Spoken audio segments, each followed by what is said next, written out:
a nós essa primeira parte, e a Carol vai voltar, a gente faz almoço, depois a gente passa a tarde falando sobre história, depois a gente passa mais um tempo falando sobre os 5 solas em si. Os 5 solas já não é ainda o que a gente vai coisar, estudar. E no final, quando a gente terminar, se vocês estiverem dispostos, a gente pode assistir o filme de Lutero, que é muito da hora. E quando assistir o filme de Lutero, tendo as informações mais fresquinhas na cabeça, aí vai ficar mais interessante ainda. Beleza? Perguntas antes da gente começar de fato. Na escola, no lugar, vocês já estudaram sobre alguma coisa da reforma? Não. Não? Não tem nem aula de Não, história. sério, reforma o quê? Reforma protestante? Acho que sim, mas eu acho que nessa aula não é atenção. Provavelmente depois. Só deixa eu... A única história importante você não precisa dessas duas. Não, é porque, tipo assim, é história. Depois de história, se eu leio a apostila, daí eu entendo. Pô, tentar meter um cara deitado. E eu vou mostrar isso pra vocês daqui a pouco, vou explicar o que é isso aqui. Nada, reforma protestante, tem a ideia do que é o Martinho Lutero? Não tem. Não? Não sei quem que Já é. ouvi falar, mas eu não lembro. Por que que ele se levantou? Não presta atenção. Nada. Não preste atenção em aulas de história, entendeu?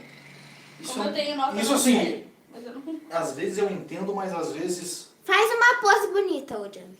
Que pose bonita. Tipo assim, Estou explicando. rotando. Mas olha pra gente. Olha pra gente. A pose do jeito. Pegou ele sorrindo. Só que eu Tinha que ter confiro pegado ele o som. sorrindo, pegou?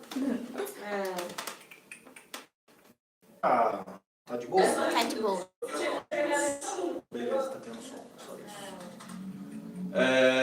Enfim, na escola realmente é um pouco... sei lá...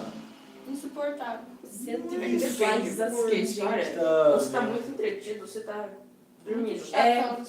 Não tem um meio Então, termo igual geografia. O problema das aulas de história é porque, tipo assim, geralmente história é o professor escrevendo Meu e professor você vai tendo que mandar ler. decorar. Não, ele manda ler e fazer resumo. Eu vou fazer Então, resumo, você não tem que Nada fazer é nada. chato pra caramba. Pra mim, isso. O legal da história é, tipo assim, eu gosto desse parado. momento aqui, ó. A gente aprende, aí depois a gente pode ver algumas coisas, assistir o filme. Aula de português eu vou. Tem aula de física eu vou também. Hoje nós temos acesso à educação por causa disso aqui. A gente tem acesso à tecnologia, por exemplo, por causa disso aqui. Provavelmente hoje o mundo é o que ele é hoje. Ruim do jeito que ele está, tá? Mas ele não é muito pior do que ele é hoje por causa disso daqui. A gente teve provavelmente alguns, né? Mas assim, dos mais recentes, os eventos mais importantes que tivemos na história da humanidade. Foi a Segunda Guerra Mundial. Segunda Guerra é muito importante, mas não é o nosso caso aqui. E não é mais importante do que isso aqui. Mas os dois maiores, vamos lá, os dois maiores eventos que mudaram a história da humanidade. Primeiro começa com a morte de Jesus. Jesus morreu, o mundo se transformou depois daquilo. E depois a reforma protestante. E por que a reforma protestante? Hoje, por incrível que pareça, o ateísmo é muito forte, entre aspas, por causa disso aqui. Hoje, outras religiões fora a religião cristã é muito forte por causa disso aqui.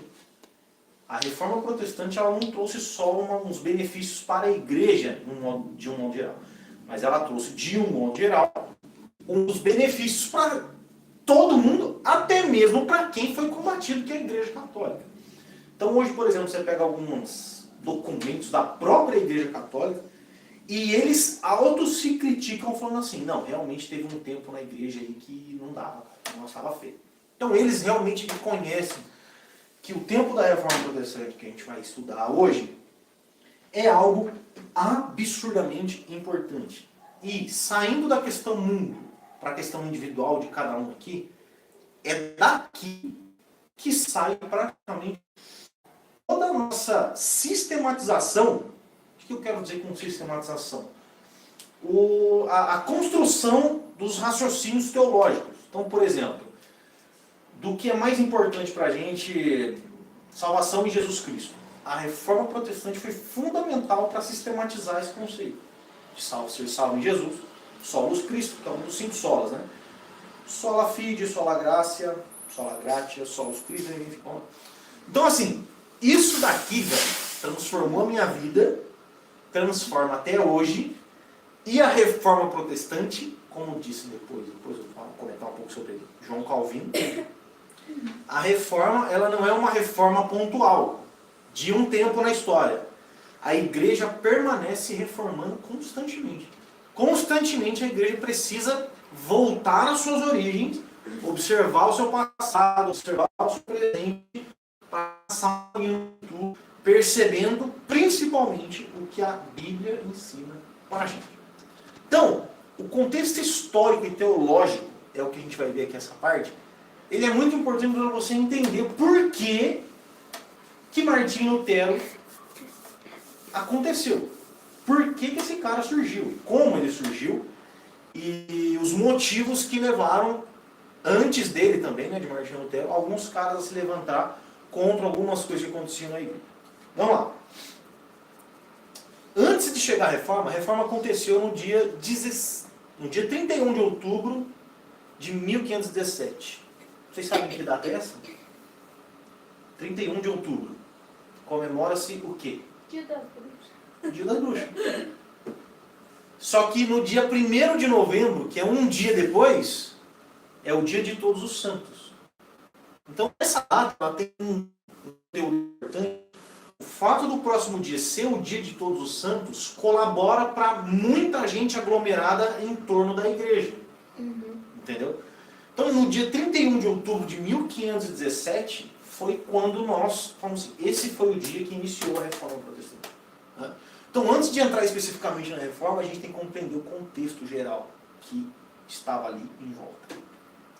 E é necessário ter uma base desse período da história para podermos entender melhor o que impulsionou Lutero a se levantar contra a Igreja Católica.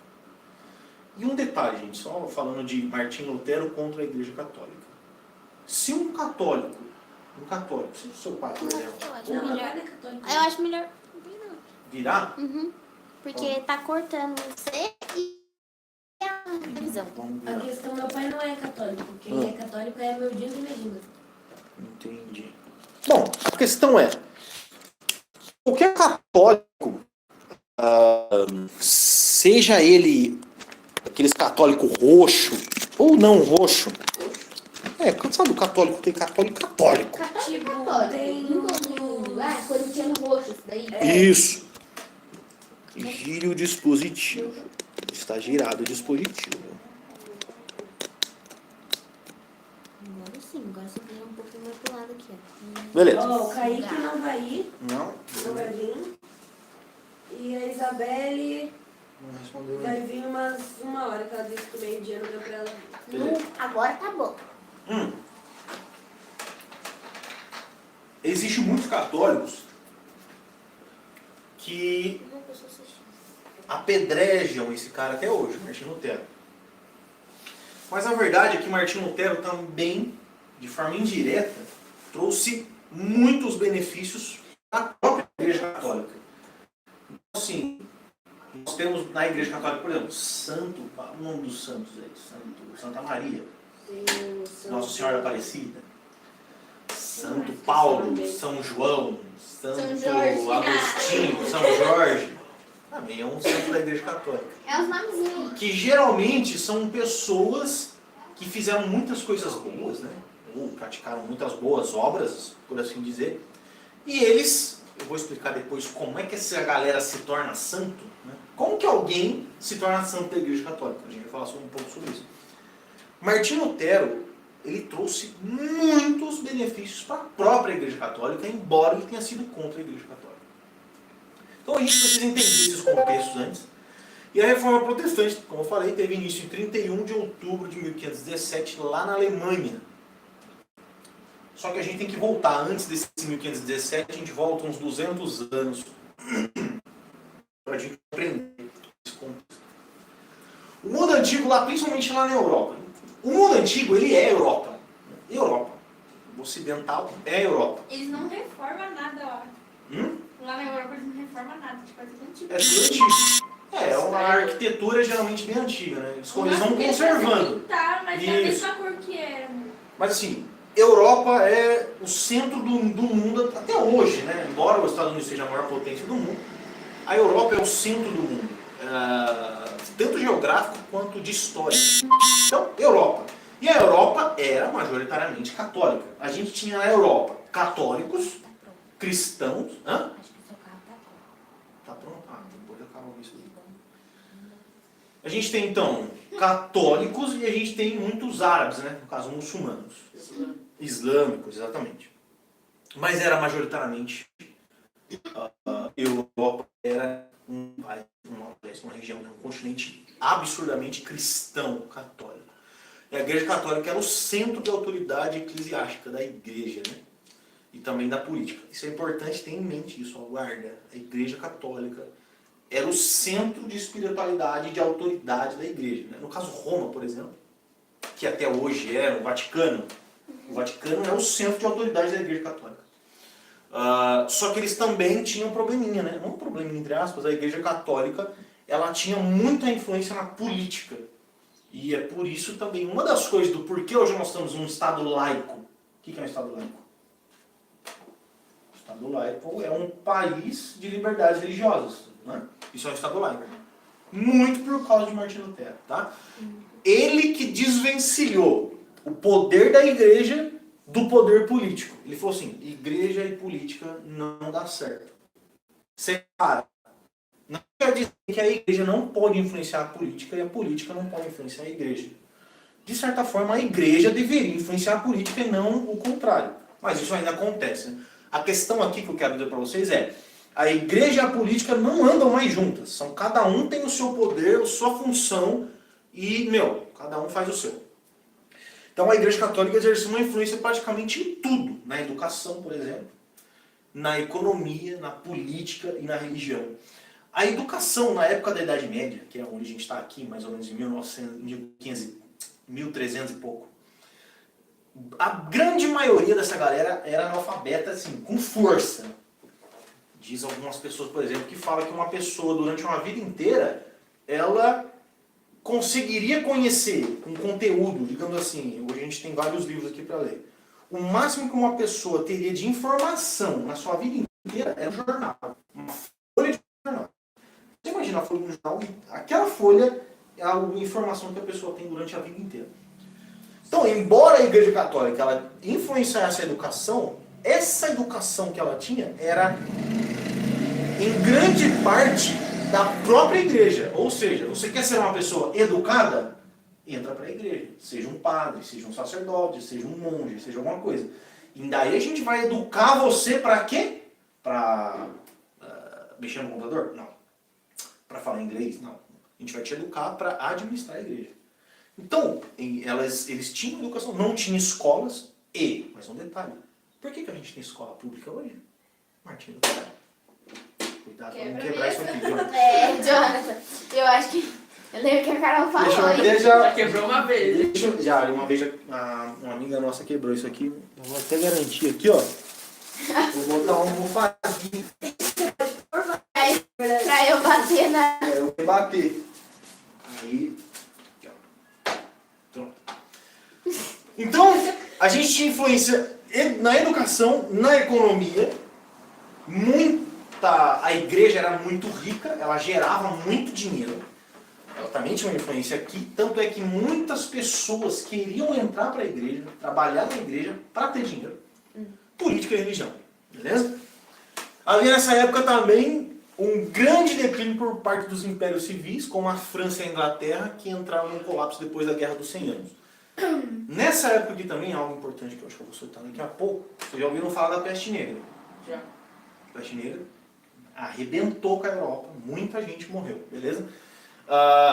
Essa peste negra e a Guerra dos 100 Anos influenciou muito o poder, né, do Império Francês e do Império Inglês naquela época, que eram dois dos grandes impérios que existiam naquela época. E o espanhol também, e outros tantos.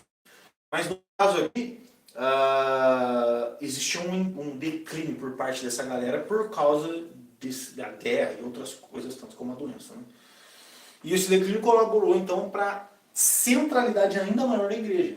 Uma vez que a gente não tem um Estado agora, a política, né, digamos, o Brasil, o Bolsonaro, uma vez que o Bolsonaro perde sua força, de influência, de poder, de economia, a igreja meio que toma o lugar dessa galera. Ah, mas a gente tem tudo.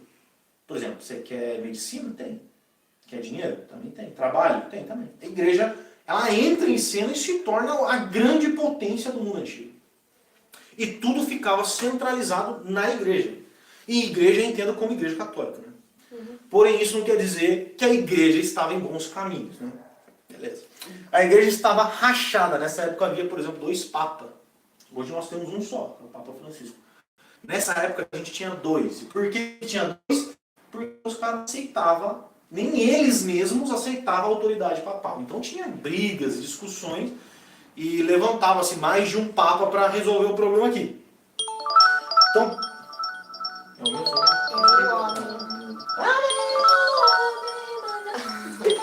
É o homem do carro. Religiões católicas num único período, em países praticamente vizinhos, e a gente começa a ter esses problemas. Tipo Assembleia.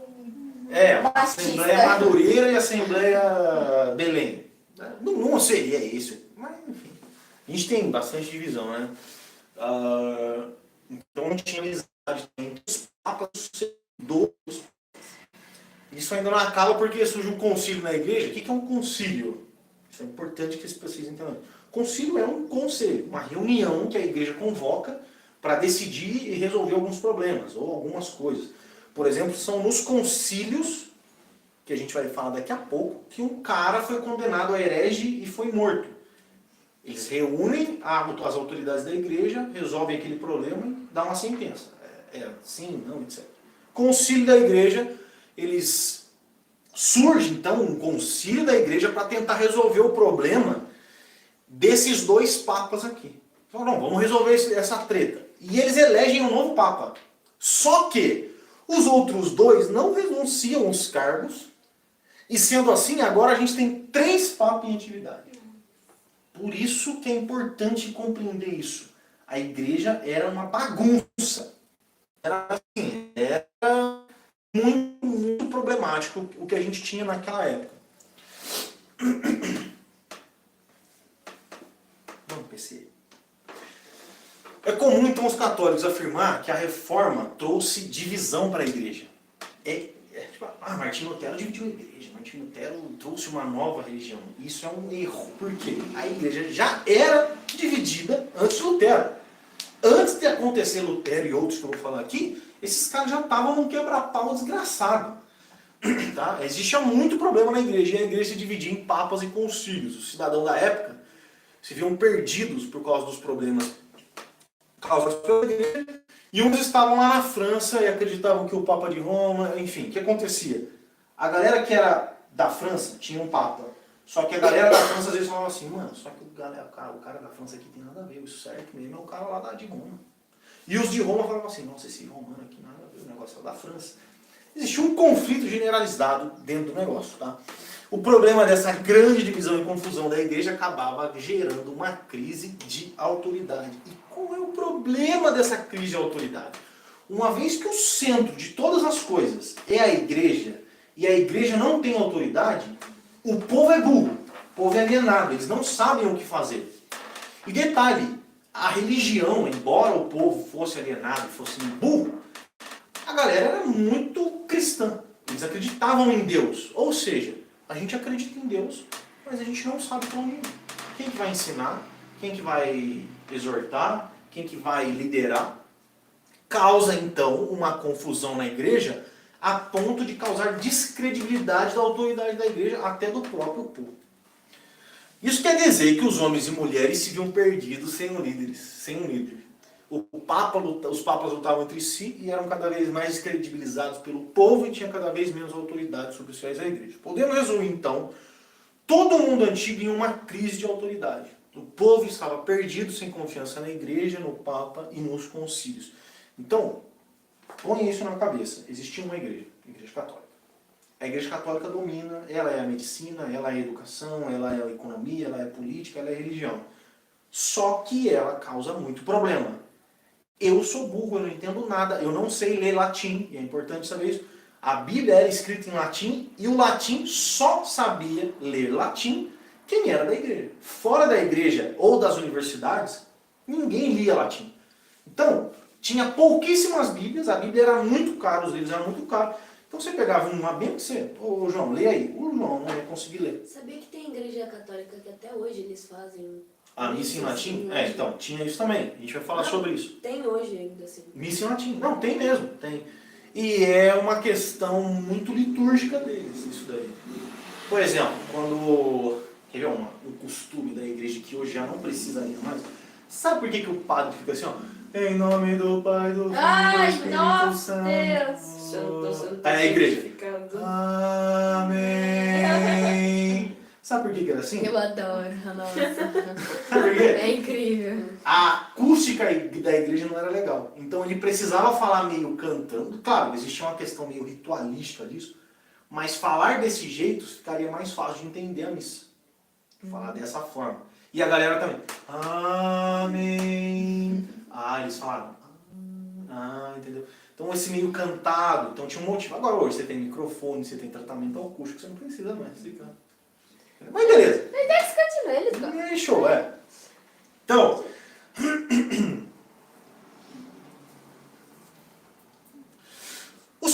beleza, vamos entrar na questão dos pré-reformadores. Antes de Lutero, como eu falei lá, a gente voltou 200 anos mais ou menos e a gente chegou aqui nos pré-reformadores. É uma galera que veio antes de Lutero, com a ideia de Lutero, e já apresentava alguma vontade de modificar as coisas. Beleza, vamos lá. John Wycliffe. Guardem esse nome. John, quase um John Wick. Pode chamar de John Wick, também não tem problema. Mas o nome dele é John. John. É que os outros dois é John. Um é Wycliffe e o outro é Hus. O Hus vocês precisam decorar, é importante. Mas John Wycliffe foi o primeiro reformador. Pré-reformador, aliás. Né? Ele veio primeiro. E é importante vocês entenderem isso, porque vocês... Eu vou agora passar umas paradas aqui que ele debateu na época dele, que vocês vão conhecer um pouco mais a fundo a teologia. Ele era um teólogo inglês e é considerado, então, um dos precursores da reforma, um pré-reformador. Este homem, em certa ocasião, por exemplo, ele reuniu alguns outros teólogos e amigos dele e convenceu a traduzir o Evangelho de Mateus do grego, né, para o inglês. Então a galera, ele estava na Inglaterra, eu preciso de uma Bíblia em inglês, e praticamente acho que 2 meses ali eles se enfiaram dentro de uma cela e, vamos traduzir. E eles com essa tradução fizeram cópias e os livros, eu falei, né, os livros eram caros, beleza. Eles traduziram isso para o inglês, o texto, né, do grego para o inglês, e eles tiveram esse trabalho. Feito isso, eles começaram a distribuir essas cópias e pregavam o livro de Mateus para os ingleses. Qual foi o problema? Que logo a polícia da igreja, que a igreja também era segurança, a igreja também era polícia, né? A igreja tinha suas tropas, tinha seu exército. Aquele exército lá que tem a cruz vermelha, né? Isso, esses daí eram os templários, tinham as cruzadas, né? Os templários eram o exército da igreja. Então eles partiam em aventuras militares, né? Então a polícia da igreja rapidamente impediu esses planos de Wycliffe de distribuir o texto em inglês para a galera. Você percebe que existe aqui um probleminha também. A igreja não quer que você entenda. É importante... Olha, isso não acontece hoje em dia. Não acontece. É importante para o sistema que você seja burro. É importante para funcionar do jeito que funciona que você seja burro. Vamos vir para o Brasil. Era para eu ter repetido na escola umas 5 ou 6 vezes. Sem brincadeira. Eu repeti uma vez. Mas assim, era para eu ter repetido muito mais. É um exemplar, né? Exato. Por que que o Jonathan saiu da escola sem repetir esse tanto de vezes? Porque é importante me passar. E, tipo assim, eu sou mais um burro. Quanto mais burro, quanto mais imbecil e idiota eu tenho para manobrar, mais poder eu vou ter de influência.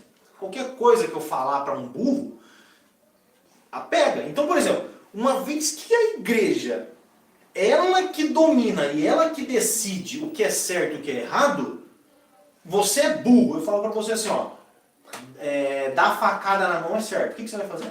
Dar facada na mão. É certo rapar o cabelo, levar um bullying bem legal. É certo levar uma maquininha de cortar o cabelo pra escola, aquelas de bateria, e cortar o cabelo da amiguinha. Top. Faz isso que você vai pro céu. Pode falar isso que minha escola estão fazendo isso, tá? Estão cortando cabelo na sala. Então, ó, tá vendo? Aí, trabalho.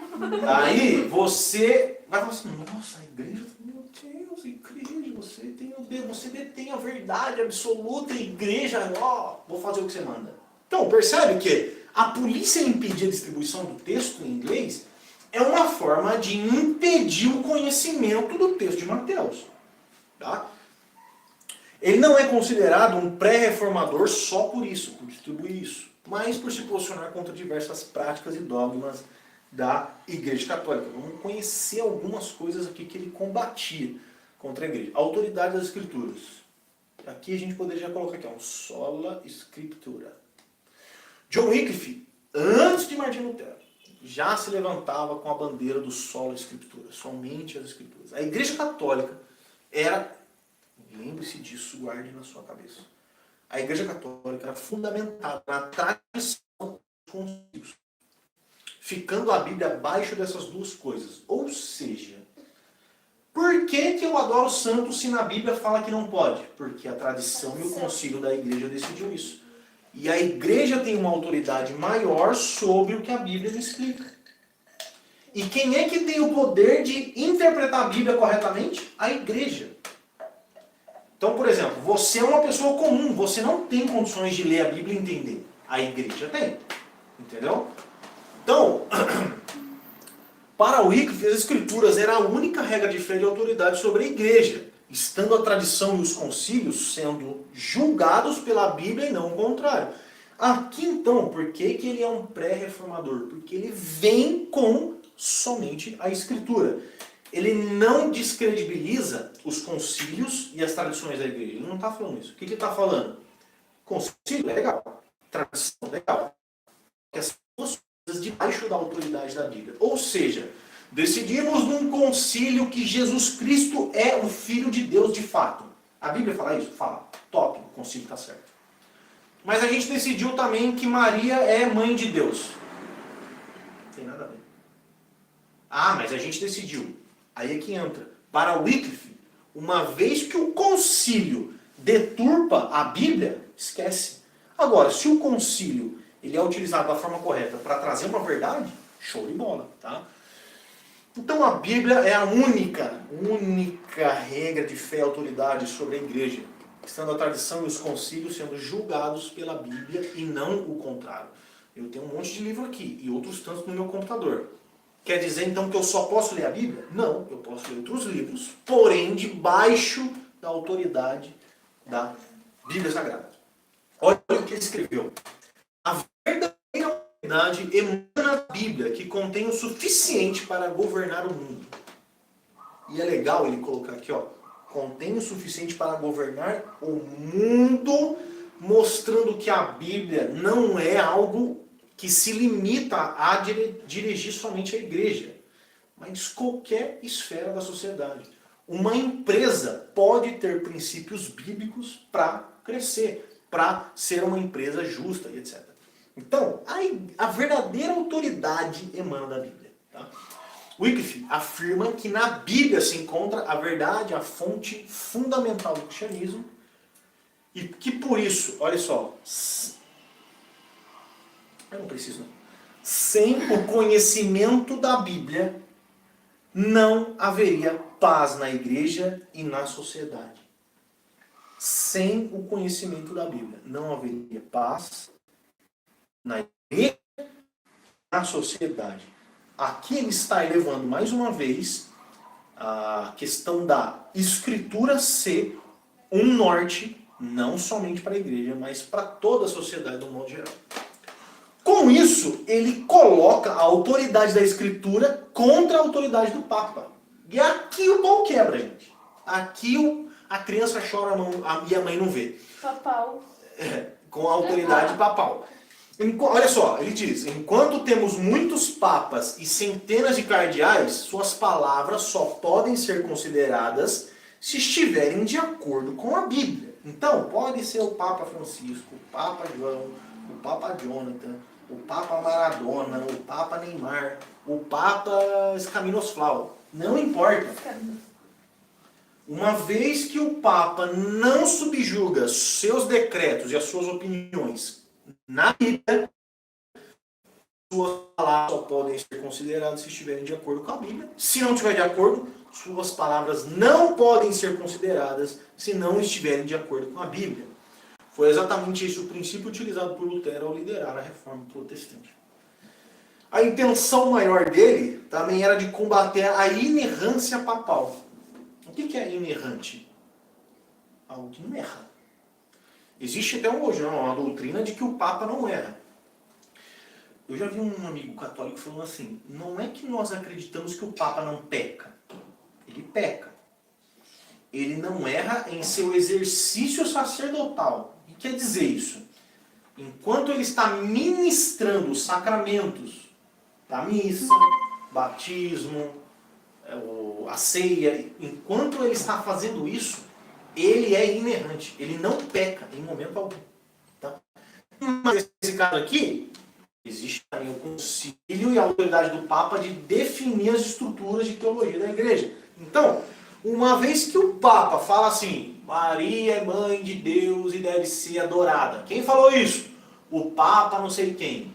Então, se o Papa falou, show de bola. Mas a Bíblia condena isso. Não importa. O Papa é a autoridade. Então, eles acabam, né, colocando o Papa também acima da Bíblia. A intenção de Wycliffe com isso daqui era combater essa ideia de inerrância papal. Ou seja, o Papa não era. Para ele, o Papa é um homem como todos os outros, de passivo de pecado, erro, equívoco, sendo assim, não seria ele a autoridade inerrante para a igreja. Mas a Bíblia, ela é a Bíblia inerrante e eficaz em todas as esferas da igreja e da sociedade. Então, para o Wycliffe, a Bíblia é a autoridade sobre a igreja e sobre o Papa. A Bíblia é inerrante e eficaz. Ela não erra. Mas, Jonathan, nós temos várias traduções, e às vezes parece que o texto é meio estranho. Nós erramos na tradução e na interpretação. Não quer dizer que a Bíblia está errada. Ela é eficaz e Então, perfeita. o Wycliffe e o Lutero são certos e, tipo, bonzinhos, digamos assim. Sim, na história aqui eles são os heróis. E esse John aí foi ele que fundou somente as escrituras? Ele partiu do princípio. Na verdade, o sola escritura não é uma, digamos assim, a igreja, ninguém catalogou.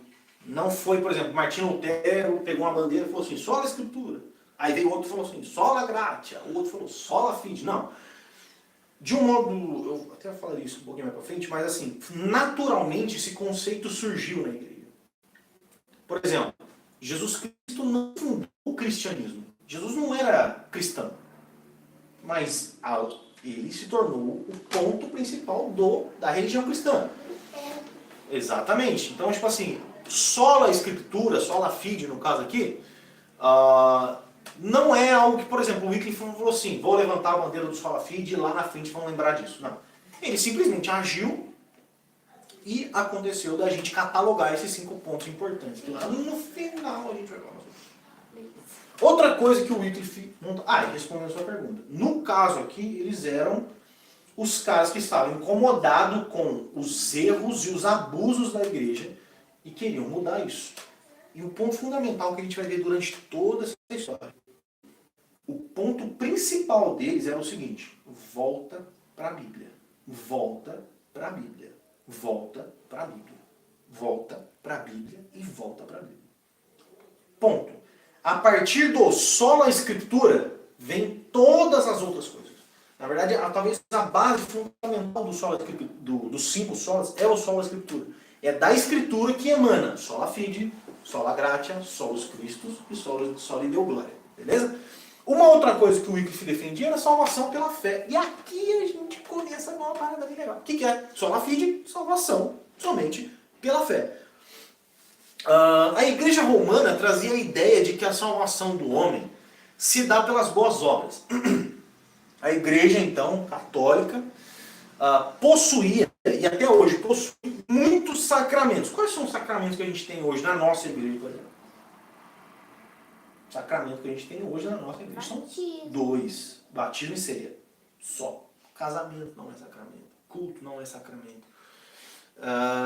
O que nós queremos dizer como sacramento é que neste momento existe uma participação especial do próprio Cristo.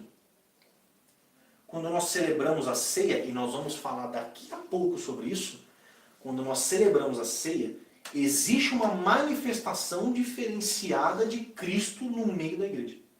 Quando nós temos o batismo, existe uma ação de Cristo no meio da igreja, no coração daquela pessoa, diferenciado de outras situações da vida. Quer dizer, então, que a ceia salva e o batismo salva? Não. Quer dizer que existe uma questão mais, digamos, séria nesse sentido. Tá? Então, a Igreja Católica possui muitos sacramentos. Um dos sacramentos da Igreja Católica é a própria missa.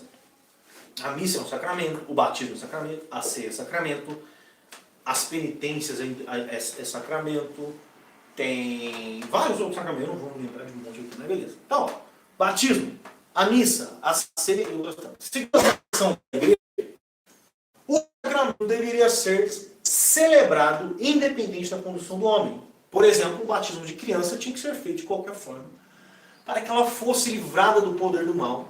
E mesmo que essa criança depois cresça e saia da igreja por algum motivo, ela estaria protegida por já ter sido batizada.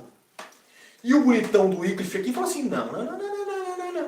Ele não concorda com isso e afirma que o sacramento só funciona mediante a fé. Ou seja, qual a serventia do batismo sem fé? Nenhum. É por isso que nós, até hoje, pelo menos eu e outros tantos pastores, deveriam pensar dessa forma. Primeiro, o batismo não salva ninguém. O fato de não salvar ninguém não quer dizer que ele não é urgente. Ele é urgente. Mas o fato do batismo não ser essencial para a salvação não tem por que eu acelerar esse processo. Eu só batizo alguém que demonstra fé. Como é que eu demonstro fé? Obras. Através dos frutos. Eu vejo mudança em você. Aí eu falo, cara, eu vi que você tem se transformado cada vez mais. Vamos batizar? Beleza. Então, por que ele está debatendo essa questão do sacramento? Justamente por causa disso. O que ele fala? Ele não concorda com a igreja porque ele acha que os sacramentos só funcionam mediante a fé. Se eu estiver participando da ceia sem fé, eu não vou receber as bênçãos da ceia, não vou receber as bênçãos do batismo, não vou receber as bênçãos de nada. Só mediante a fé. A Igreja Católica pode, por exemplo, falar assim, ô João, você é batizado? O João fala assim, não sou. Então, é que o batismo ele vai trazer uma proteção contra o capiroto. Você quer ser batizado? Quero. Mas você acredita nisso? Não, mas já que você está falando, beleza. Vamos batizar lá então. É meio isso, entendeu? Claro, católico, assim, não é exatamente assim, mas o que ele quer mostrar é dessa forma. Os sacramentos só funcionam mediante a fé. A Igreja Católica tinha como outro de seus principais sacramentos a penitência. Olha só, isso aqui, gente, é muito importante. Para você ser perdoado dos seus pecados, após a purificação do batismo já ter acontecido, então, você batizou. Batizei, limpou meus pecados, show. Só que daí eu saí do batismo e enchi a cara, bati o carro, machuquei um cachorro. Putz, que pecado. Beleza? Pecado. Aí você machucou o cachorro depois de ter sido batizado. Ou seja, você já não está mais limpo. Você precisa coisar uma coisa. Depois de ter acontecido, depois de acontecer isso, uma pessoa deveria primeiro experimentar uma genuína contrição. O que você precisa fazer? Você precisa ter uma genuína contrição ou remorso. Tá? Isso aqui não dá intenção de fato de arrependimento. E a gente vai entender isso mais pra frente, tá? Rapidinho. Pelos seus pecados. Precisa ter um remorso. Pô, machucou o cachorro, né? Cagada, velho. Mas de boa, vou ali pagar pelos meus pecados. O pecador, então, deveria confessar os seus pecados a um sacerdote, no caso o padre, que concederia instruções e absolvição. Olha só, o sacerdote da igreja, depois de você ter feito isso, você vai lá na igreja e confessa o seu pecado. O que o sacerdote vai fazer? Vai falar assim, nossa, seus pecados estão perdoados, filho. Porém, você precisa praticar algumas instruções que ele vai passar. Então, por exemplo, a Júlia foi lá, confessou o seu pecado, falou, padre, é o seguinte, eu matei um passarinho na estilingada e deu ruim lá, o passarinho ficou agonizando, eu fiquei com dó, aí eu, enfim, deixei até passou um cachorro, o cachorro comeu o passarinho. Nossa, o cachorro é esse. E aí eu errei, padre. O que o padre vai fazer? Ó, você vai e reza 10 Ave Maria, 5 Pai Nosso, dá 3 pulinhos, mortal pra trás. E deixa sem continho. Isso aí é pra São Longuinho, tá? É verdade. 3 pulinhos pra seu longuinho. Aí você dá um mortal pra trás e corta o mato da calçada do seu vizinho. Ah, é isso? É isso. Aí você vai e faz isso e você é perdoado. Uau. Entendeu? Nossa. Show? Beleza? Por último, depois de ter feito isso, então por último a pessoa deveria realizar uma tarefa específica para demonstrar que se arrependeu e para pagar as penalidades temporais por seu pecado. O Sr. Wycliffe era contra essa prática e defendia que a fé e o arrependimento como o único meio de encontrar perdão. Ele falou que eu posso ir mesmo? Deixa eu Falou. ver. Falou? Ah, beleza. Pode ir, tá? Então pode ir.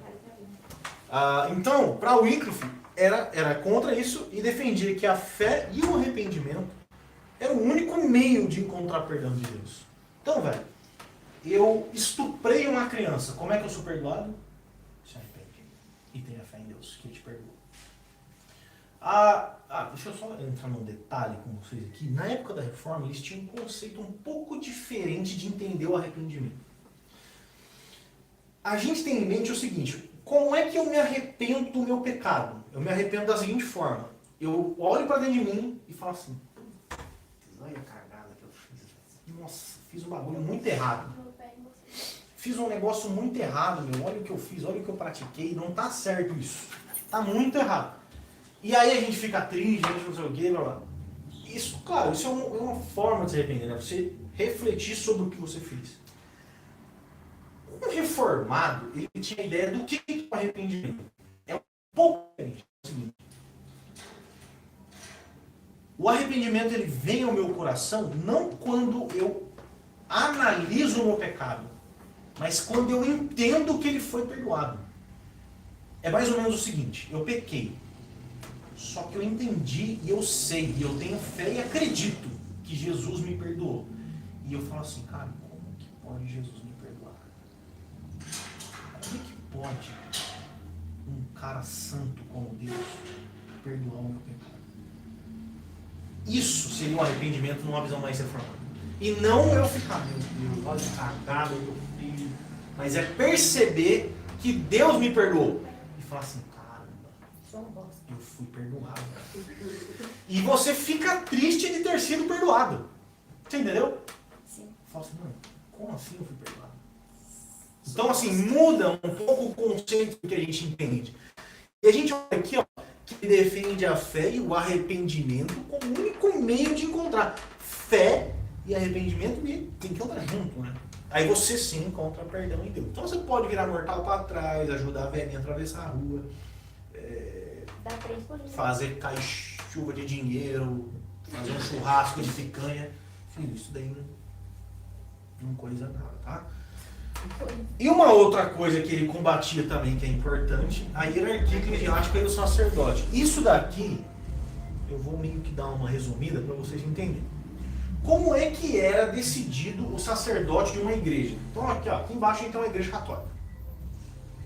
Quem é que colocou o padre lá? A igreja.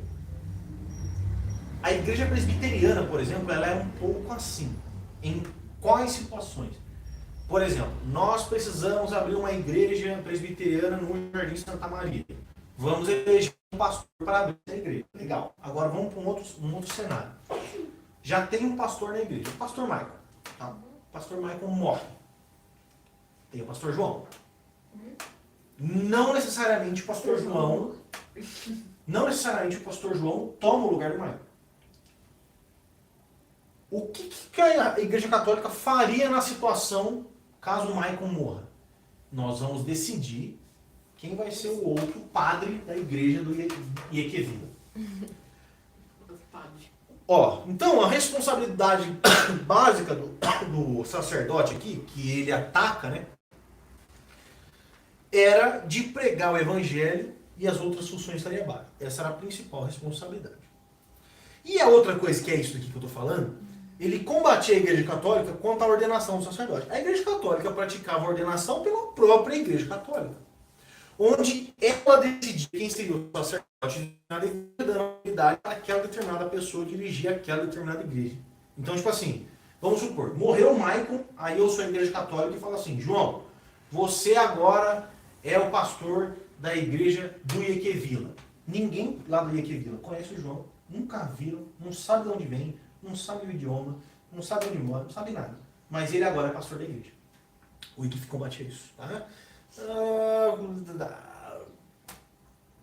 Wycliffe acreditava que a própria congregação é quem deveria escolher um líder, não a hierarquia eclesiástica. Então, se o Michael morrer, quem é que escolhe o próximo pastor?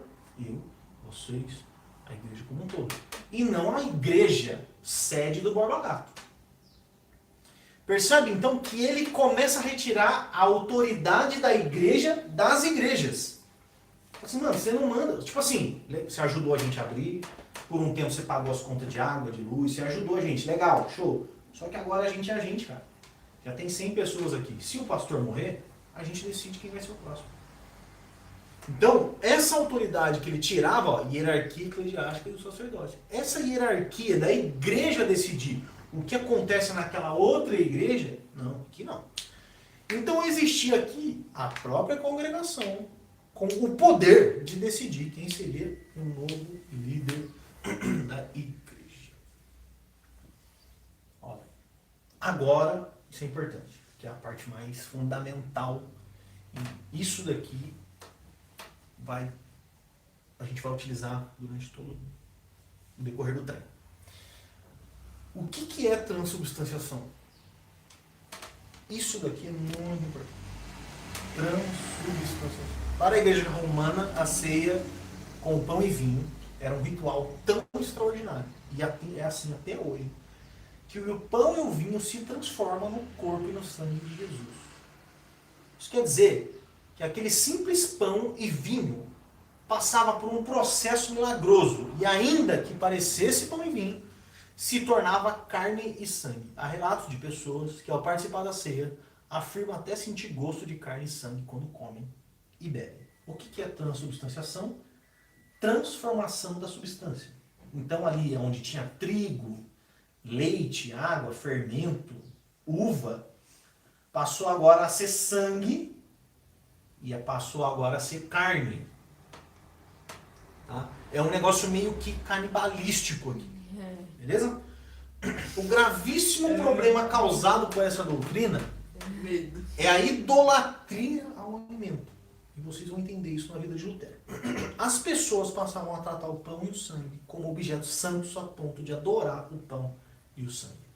O Wycliffe era contra isso e afirmava que isso era uma fantasia e ilusão dos sacerdotes e fiéis que os levava à idolatria. Transubstanciação. Eu não sei se eu for aqui no dia de domingo, de manhã, eles ainda acreditam nisso. Tanto é que a Eucaristia, é isso, né? Como é o nome aqui? A hóstia é o corpo de Cristo, o corpo de Cristo. Então as pessoas ali estão... Tem alguns que acreditam e tem outros que não. Ok. Tanto é que o próprio Martinho Lutero vai passar por uma situação dentro dessa história aqui, dentro deste fato da transubstanciação. Não, mas resumidamente, o pão e o vinho se torna o corpo e o sangue real de Jesus. Um processo milagroso, extraordinário, que transforma o pão e o sangue no corpo, o pão e o vinho no corpo e no sangue de Jesus. Vamos, filho. O ganso. O próximo, né? Eu vou explicar por que ganso, mas vocês vão entender que tem uma história bem legal por trás. É um outro cara, já não é mais o John Wilkes, mas é o John Hus. O ganso. Isso. Ele é um pré-reformador também que nasceu na República Tcheca, que hoje é a República Tcheca, antes era a Tchecoslováquia. Em 1390 ele se matriculou na universidade para estudar para ser sacerdote. E a intenção dele, lembra que eu falei da economia da igreja? A intenção dele era conseguir uma vida confortável para sua família. Porque o cargo de sacerdote era uma carreira rentável. Por isso ele não tinha de fato interesse em sacerdote, mas de ter dinheiro. Tanto é que ele se dedicava mais ao xadrez do que à teologia. Mas com o tempo ele se formou e passou a dar aula de filosofia na universidade em que ele estudava. E aqui é que acontece a conversão de fato dele. Foi lá na universidade que ele experimentou essa conversão genuína. De que forma? Ele tinha acesso, ele vem depois do primeiro cara lá. Ele tinha acesso aos pensamentos e aos livros e os escritos de John Wycliffe, que é o primeiro cara. Tinha muitos estudantes na universidade que ele dava aula que ia até John Hus, que aliás, até o John Wycliffe, lá na universidade dele, né, lá na Inglaterra, saíam então da República Tcheca, iam para a Inglaterra, esses estudantes da onde o bonitão do ganso aqui dava aula, eles iam para lá, conheciam o Wycliffe, entendiam as coisas, ideias, pegavam os livros e traziam para a República Tcheca para estudar. E esses alunos começavam a seguir o que o Wycliffe fala na Inglaterra, não sei o quê. E ele começou a se interessar pelas ideias de Wycliffe. Então ele foi influenciado pelo primeiro cara, John Hus. Hus significa, em tcheco, ganso. Por isso, John Ganso, tá? João Ganso. Como na época lá de Wycliffe, o tal agora do ganso também precisava conhecer grego, hebraico, latim para traduzir a Bíblia e celebrar a missa. Mas ele não se submeteu a esses dogmas da igreja e passou a pregar em tcheco. Olha só o que ele começou a fazer. O que você falou agora há pouco? Até hoje tem igreja que celebra a missa em latim. Lá era mais rigoroso ainda. O que ele falou assim? Não. A missa vai ser em tcheco. Não vai ter negócio de latim aqui não. E uma outra coisa que ele passou a fazer era de colocar murais na igreja. Olha só que legal. Ele ia lá na igreja e ele ou desenhava ou escrevia murais para contrapor a vida dos sacerdotes da igreja com a vida de Jesus. Os sacerdotes da igreja eram, às vezes, muito ricos. E aí ele ficava rico como? Olha só, isso não acontece, gente. Não acontece. Ele era rico através do pagamento das missas. A galera ia lá, dava o dízimo e oferta, o sacerdote embolsava o dinheiro, o povo era pobre, era burro, era alienado. Os sacerdotes eram ricos, o povo era pobre. E ele começou a colocar murais lá na igreja, mostrando, tá vendo o cambari vagabundo? Tá roubando o povo, estão tudo não sei o quê. Começaram a mostrar. O que aconteceu? O pessoal, a fama dele começa a crescer e começa a ir longe demais. Tanto é que ele mostrava muito isso. Ele mostrava isso e falava, essa galera toda aí é tudo sem vergonha, salafrário e vagabundo. E essa ideia dele começou a ir chegar até esses sacerdotes, tá? Então começou a perturbar os grandes líderes da igreja. Um arcebispo, que tem mais autoridade que ele, resolveu proibir a pregação de Hus lá na capela onde ele pregava. Mas o John Ganso não acatou essa ordem e continuou pregando. Ele cada vez mais incomodava os líderes da igreja e um ano depois da primeira ordem, né, ele falou, não pode mais pregar. Um ano depois que ele mandaram ele não pregar mais, ele foi excomungado da igreja sendo acusado de heresia. Essa sentença poderia levar Hus à morte. O crime de heresia era às vezes penalizado com morte. O que ele fez? Vou fugir. Vazou da Tchecoslováquia e foi para um outro canto, aonde ele não pudesse ser pego pela galera que estava furiosa por causa da pregação, das críticas que ele fez. Agora, olha o que aconteceu. Deixa eu vou tentar resumir isso daqui. O papado. Vamos lá. O Papa decidiu interditar a cidade de Praga, que era para onde ele foi. Então falou assim, ó, interditei. Acabou, não tem mais nada. Só que a princípio, professor, essa interdição não teve efeito. Por que não teve efeito? Por causa do rei Venceslau. Como é que é o nome do Papai Noel? Papai Noel. Sei lá qual que é o nome do Papai Noel. Santa Claus. Ah, é? Ah, tá. Vem disso daqui. Bem? Não é exatamente esse rei. Mas Venceslau, ele tem uma ligaçãozinha com o Papai Noel. Depois dá uma aula. Então, o Papa falou assim, interdita a praga. O que seria essa interdição? Não pode ter missa mais, não pode ter casamento, não pode ter sacramento, não pode ter nada. Tá? Só que o rei falou assim, só que não, aqui não, aqui não. Ele não era esse rei, né, o tal do rei Venceslau, não era muito amigável com o Papa. Em 42, um ano depois, o que o Papa fez? Chegou no Venceslau e falou assim, Venceslau, vou falar um tempo pra você. O seguinte, Hans tá me enchendo o saco. Ele tá me incomodando muito. Vamos fazer o seguinte. A gente faz um negócio. A igreja precisava de dinheiro para uma campanha militar. Poderia conseguir uma boa quantia pedindo pagamento de indulgência para o povo. A oferta do Papa era que o tal do Venceslau, que era o rei de Praga, que era onde estava o John Hus, a oferta era que o Venceslau pudesse ficar com parte desse dinheiro arrecadado em troca da implantação das indulgências em seu território. O Venceslau falou assim, opa, dinheiro? Minha indulgência, vocês vão entender depois. É muita grana. Aí o Venceslau aceitou a oferta do Papa. Só que Hus não admitia isso. Para Hus, as indulgências eram um símbolo de corrupção da igreja e do Estado. Então o tal do John Hus, o ganso, passou a pregar contra as indulgências na igreja e também nos tribunais civis. Ou seja, ele atacava a igreja, na igreja ele atacava o Papa e fora o rei. Então ele ia na missa e falava assim, indulgência é o escambau, isso é corrupção da igreja. Aí ele saía da igreja e ia numa praça. Indulgência é o escambau, isso é corrupção do rei. Ele batia no Papa aqui e batia no rei aqui. O cara é muito macho e maluco, né?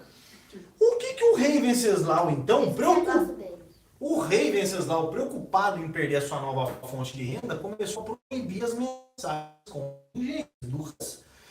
Ele chegou a matar muita gente decapitada por pregar contra.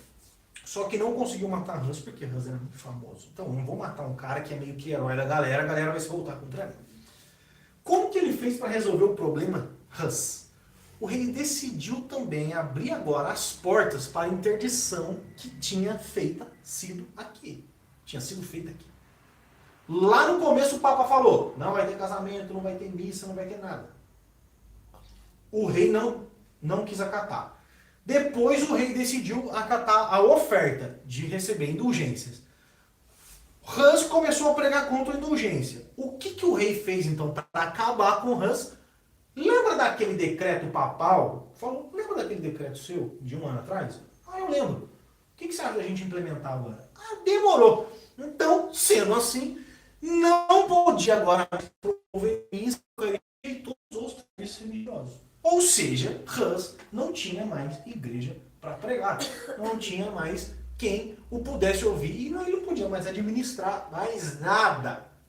Por causa dessa maracutaia feita pelo rei Venceslau e pelo Papa. O que aconteceu? Olha que bacana, olha que bonito, olha que sensacional. Não teve igreja? Então, o decreto foi esse. Interdita os serviços religiosos. Então, não tem igreja, não tem casamento, não tem sacramento, não tem igreja, fecha. Então, se não tinha igreja, por que ia ter o Papa? Não entendi. Não tinha igreja porque ia ter o Papa. Então, ele pediu para interditar naquela região específica, para impedir que Hus continuasse pregando. Se tivesse igreja, ele ia lá na igreja e ia pregar contra as indulgências. Como é que a gente faz para impedir que ele vá à igreja pregar contra as indulgências? Fechamento em casamento. Então, de certa forma, o decreto serviu para impedir Hus de abrir a boca. A intenção dos caras era calar a boca dele mesmo. Impedir que ele pudesse pregar em qualquer outro lugar. Ele ficou incomodado com isso e decidiu ir embora daquela cidade de Praga. Ele passou 2 anos escrevendo um texto que defendia uma reforma religiosa. E aqui que começa o BO. Antes de começar o BO, deixa eu desligar. Bendito. É só tirar o negócio do... dentro do... Não, eu já desliguei. Em 1414, 2 anos depois que ele saiu lá de Praga, ele foi intimado até Constança, onde ele passaria por um processo de acusação de heresia. Gente, acusação de heresia. Uma vez acusado de heresia, é assim, morte. Se herege, morte. Tá? Foi dito para Hus que o rei tinha prometido que ele ia até Constança e ia voltar em segurança. Só que ele não acreditou nisso. E mesmo assim ele decidiu ir até lá. O que aconteceu então? A galera ficou tão incomodada com ele que falaram assim, vamos fazer uma reunião para condenar Hus a herege, porque ele está pregando contra a igreja. Ele recebeu do rei um salvo-conduto, que é o quê? Ó, você vai vir de boa e a gente promete para você que você também vai voltar de boa. Só que ele sabia que isso era mentira. E mesmo assim, ele sabia que ele ia morrer. Mesmo assim, ele foi. E por que ele foi? Porque ele percebeu que naquela reunião ele ia poder propagar ainda mais a sua mensagem contra as indulgências, ainda que lhe custasse a vida. Hus foi limitado lá no concílio, na reunião, e quase não conseguiu se defender. Ele sempre, quando perguntava as coisas, ele ia responder, sempre interrompia ele. Além disso, ele foi acusado de coisas que nunca disse, de doutrinas de outras pessoas que acabaram atribuindo a ele. Independente da autoria da doutrina, Hus foi condenado, aliás, ele foi ordenado, né? Pediram para ele negar as crenças, mas ele não negou. Olha só, isso aqui vai se repetir. John Hus, o ganso. Ele foi intimado para uma reunião que ele falaram para ele que ele ia sair em segurança. Falou assim, não, você vai lá, não vai acontecer nada. Ele sabia que ia acontecer. Mesmo assim, ele foi. Corajosamente ele foi. Macho, muito macho. Lá, apresentaram para ele várias doutrinas que ele pregava, doutrinas que ele não pregava, e imputaram ele. Falou assim, não interessa, isso aqui é coisa sua. E depois falaram assim para ele, nega tudo que você falou, nega tudo que você pregou, nega sua posição contra a igreja, contra as indulgências. Ele não negou. Guardem essa história. Guarda isso daqui. Só essa parte. Não meu que é, não tem número. Guarda essa história. Vou repetir resumindo.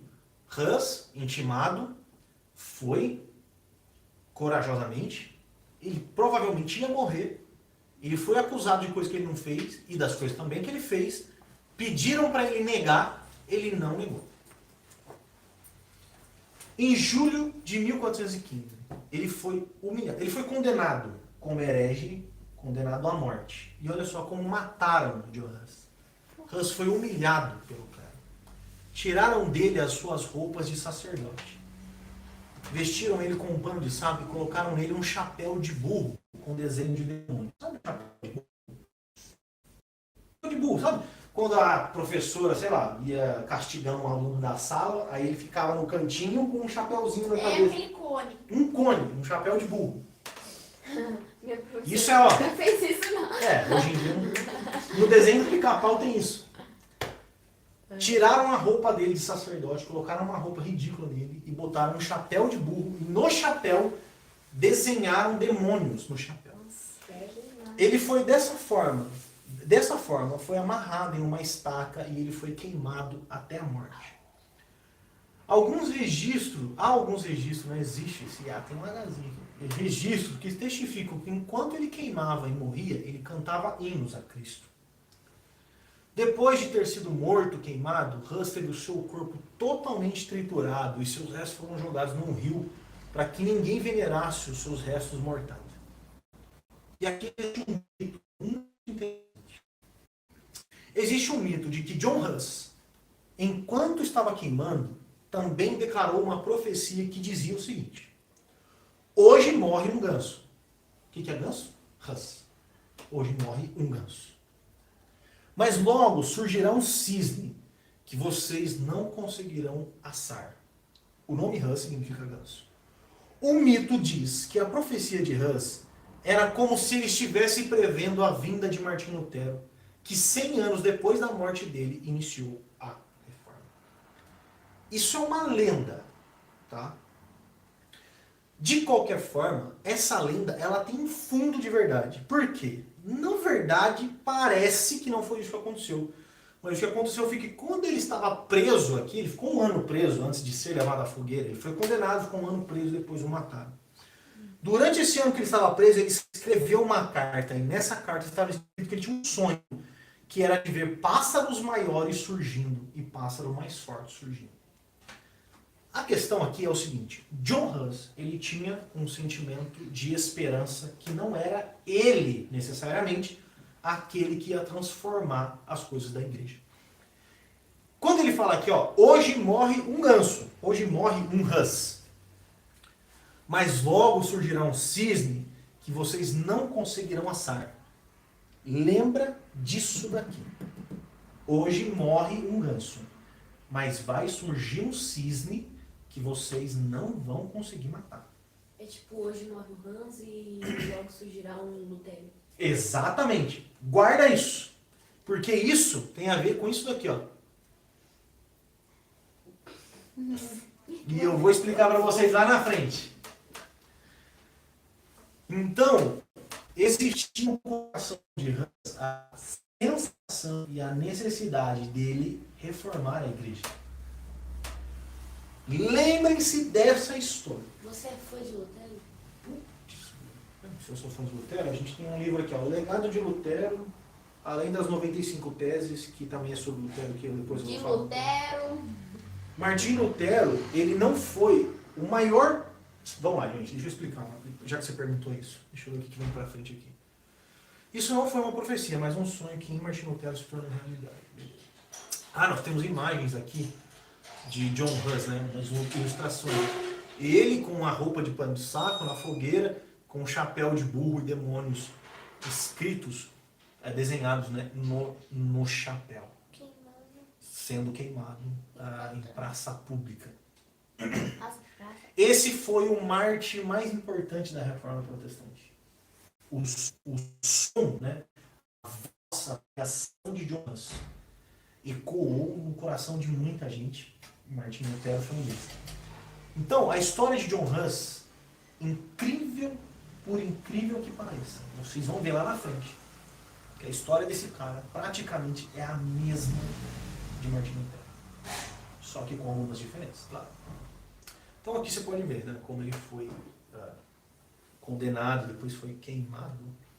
Lá. Os principais pontos que a gente viu até aqui, a gente vai encerrar. Encerrando até, vamos fazer isso na hora. Né? Vamos, computador. Primeiro, a reforma protestante não é um evento monolítico. Tá? O que isso quer dizer? Quer dizer que a reforma acontece progressivamente. Teve início antes de Lutero. A gente tem o costume de imaginar a reforma protestante aconteceu em 1517. Não. Ela é um evento progressivo. Ela vem acontecendo no decorrer da igreja. A grande diferença entre os antes de Lutero é que conseguiram calar a boca de Wycliffe, conseguiram matar John Hus. Martim Lutero não. E vocês vão entender por que não conseguiram matar Martim Lutero. Dicção tá bom, hein? Hoje tá show. Martar. John Wycliffe, o primeiro caboclo lá da Inglaterra, ele deu o pontapé inicial para o processo de reforma da igreja. Antes dele a gente também teve outros nomes, mas ele é o que a gente tem maior destaque. Né? Teve outros antes de Wycliffe também. Tá? E terceiro, o John Hus ele não foi tão bom teólogo quanto o John Wycliffe. Tá? Por exemplo, John Hus ele ainda acreditava na transubstanciação. Wycliffe não. Wycliffe bateu de frente. John Hus acreditava. Embora ele tenha sido, John Hus, embora ele tenha sido um grande homem de Deus, não produziu muita teologia. Ele foi influenciado por Wycliffe e não deixou de acreditar na transubstanciação. Mas independente disso, ele foi o escândalo da pré-reforma, pois sua vida de coragem e sua morte ecoaram por muito tempo e o sangue de Hus regou as ações de Como que o Wycliffe Martin. morreu? Hã? Como que o Wycliffe Morreu, acho que natural. Natural? Eu, Não tem era uma história? boa informação, e pode pegar aqui daqui a pouco. Mas assim, ele meio que. Ele não passou pelo processo que John Hus Não passou. mataram. Não. Assim, Foi morte morrida, não morte. Morte morrida. morto mesmo. Agora, algumas. Aqui é a parte importante, que é a parte da teologia que eu vou ensinar para vocês. Temos que pontuar algumas doutrinas erradas e praticadas pela Igreja Católica. Transubstanciação. Doutrina da Igreja Católica. Transformação de uma substância em outra. Igreja Católica. A Igreja Católica ensinava, e até hoje, que a Eucaristia, a ceia, na Eucaristia, acontece uma mudança de substância do pão e do vinho no corpo. Do corpo de. Eita, dicção! O pão se transforma no corpo e o vinho se transforma no sangue de Jesus. Isso. Transubstanciação. Já está em vermelho já porque... É ruim. Consubstanciação, que é uma doutrina de Lutero. Tá? O que é consubstanciação? Não é transubstanciação, mas é quase. É um meio termo. Não há transformação da substância, mas união com a substância. Para Lutero ainda existe uma certa presença física de Jesus no pão e no vinho. Não há transformação das substâncias que compõem o pão. Mas, de certa forma, junto deles estão a carne e o sangue de Jesus. Essa doutrina foi chamada de consubstanciação. Não quer dizer, então, que o pão se transforma em carne e em sangue. Mas quer dizer que o corpo de Jesus, a carne de Jesus e o sangue são unidas ao pão e ao vinho. No primeiro ponto aqui, seria mais ou menos o seguinte. Eu tenho pão e o vinho. Aí eu consagro eles, levo num microscópio, boto lá e eu vou encontrar células de sangue e células de carne. Somente isso. Como se fosse. No caso de Lutero, eu vou pegar esse mesmo pão e vinho consagrado e levar no microscópio. O que eu vou encontrar? Sangue e vinho misturado. Carne e pão misturado. O que poderia ser um cheeseburger, por exemplo. Nesse caso. Então, transubstanciação, transformação, sim, total. Consubstanciação, Meio termo. meio termo, a junta das duas coisas. Né? Juntamos, fizemos bem bolado. Depois apareceu um outro caboclo, um outro reformador, que vem à frente de Lutero, Zwinglio. Zwinglio, ele fala o seguinte, in memoriam. O que Jesus fala? Em memória de mim, como e bebo o sangue até que eu volte, não sei o quê. E depois Paulo, em memória, blá blá blá. In memoriam. Isso aqui está em latim, né? Zwinglio, ele defendia essa ideia. Jesus não está presente na ceia em nenhum aspecto. Zwinglio afirma que a ceia do Senhor é apenas um símbolo do sacrifício de Cristo. Então, segundo o pensamento de Zwinglio, a ceia é apenas uma celebração da igreja in memoriam do que Cristo fez no Calvário. Ou seja, a gente se reúne e lembra. Pô, Jesus morreu na É minha o que a história. gente faz. É, a seca Mais é a ou menos. certa, né? Não. Não? Não. In memoriam é só lembrar. E não há nenhuma presença espiritual de Jesus naquele momento. Tá. Ah, por isso que eu vou a ceia, em nenhum aspecto Jesus está presente. Não é que Jesus não está presente, Jesus está presente, claro. Mas ele não está presente de uma forma extraordinária, diferenciada. Tá? Então sim, a gente lembra de Jesus. Ele está aqui, mas aí a gente lembra. Entendeu?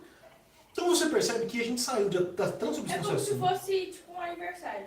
Boa. A gente vai Só pra comemorar lembrar Dia que de você Finados. Sabe o Dia de Finados? Tipo assim, pô, meu pai morreu, ele não tá aqui, mas a gente lembra dele. Pega uma foto. Meu cachorro morreu, a gente lembra dele. Hã? É isso. A gente lembra das coisas boas do Pingo, do quando ele latia, quando ele enchia o saco. É isso. Em memória do Pingo. Eu vou ler encher o saco.